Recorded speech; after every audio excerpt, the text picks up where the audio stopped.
Mám chlapca, ktorému otec zabil matku.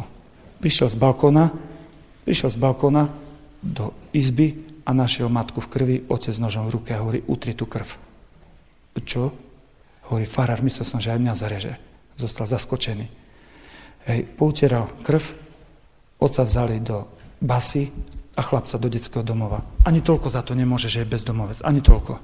Našiel si dievča z viacerých detí a chce sa ženiť. Išli sme s Tatrovkou, máme takú starú Tatrovku, ja som si zrobil aj vodičák, máme aj taký autobus starý, Tatrov všeličo, také staré, také rachotiny a išiel som, šofer si zlomil ruku, tak som išiel po šúter a zrovna s tým chlapcom. Bolo už tak, zelená tráva, bola pekná trávička a na Tatrách bol ešte sneh, zasnežené Tatry.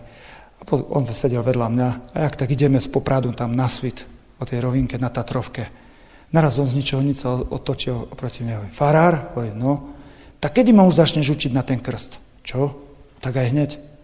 Však, a hneď tam v Tatrovke, 10 sme začali. Však musel som revať silnejšie, jak tá Tatra. Tak si predstavte, také žily som mal tu.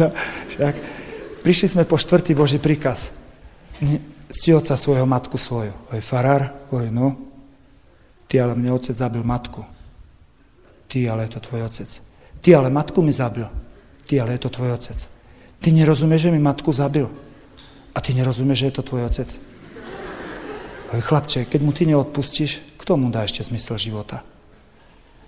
Pustili mu otca z basy. Bolo pred Vianocami, sme spovedali. Prišiel som na faru unavený, vyšťavený. Mi hovorí, ty farár, pustili mi otca z basy. Zavolaj ho ku nám. Ty, ale matku mi zabil. Som ti už povedal, ale je to tvoj otec. Matku mi zabil, je to tvoj otec. Poviem, ako chceš, chlapče, ale ja myslím, že by si ho mal zavolať. Tvoj otec možno si to nezaslúži, ale tvoj otec to potrebuje. Myslím, že by si ho mal zavolať ku nám. Prídem zo spovedania na chodbe, chlap, ktorý fajčil nervózne a dobehol ten chlapčisko. Hovorí, farár, poď sem. Prišiel som tam, hovorí, no, to je môj otec, toto je farár. Podali sme si ruky, pozreli do očí.